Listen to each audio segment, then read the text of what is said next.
In today's video, I am going to teach you how to test if a date is between multiple ranges in Excel. To get started, you are going to work with a small set of date ranges in your worksheet. The goal is simple. For each date you test, Excel should tell you whether that date falls within at least one of the ranges you have listed. This is useful when you have multiple possible windows, such as different promotion periods, schedule blocks, or validity periods. First, select cell C2 to test your date. Take a moment to look at the grid and find C2.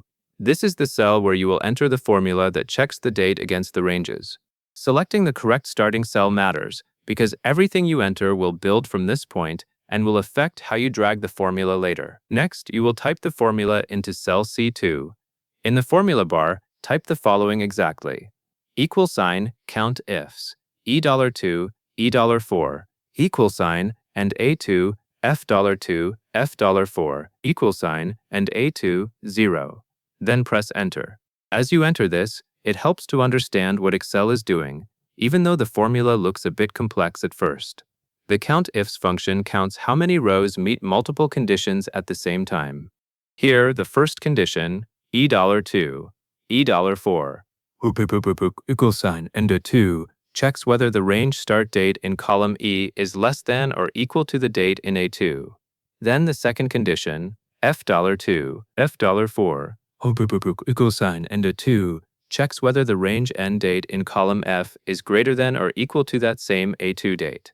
That means Excel is looking for rows where A2 falls inside a start to end window. The part EP's 0 inches at the end is what converts the count into a simple true or false result. If COUNTIFS finds at least one match, the value will be true. If it finds no matches, the value will be false.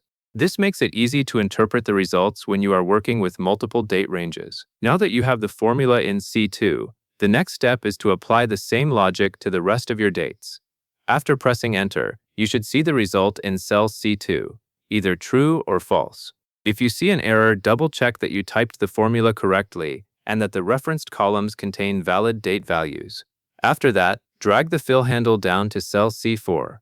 You can do this by moving your cursor to the small square in the bottom right corner of the selected cell, then clicking and dragging downward until you reach C4. This is where the cell references matter. The dollar signs in $2, $4, and F$2, F$4 keep the date range areas fixed, so Excel checks the same ranges for each row. Meanwhile, A2 will adjust automatically to A3 and A4 as the formula moves down, which means you are testing each date against those same multiple ranges. As the formula fills down, cells C3 and C4 will update with their own true or false outputs.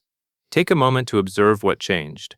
Each row is now independently evaluated, so you can quickly see which dates are inside at least one range. Finally, interpret the results. Cells returning true match at least one date range. In other words, if you see true in C2, C3, or C4, that means the date in the corresponding cell column A is between the start and end dates of at least one of the ranges listed in columns E and F. If you see false, that date does not fall within any of the provided ranges. That covers everything you need to know. And that is all there is to it.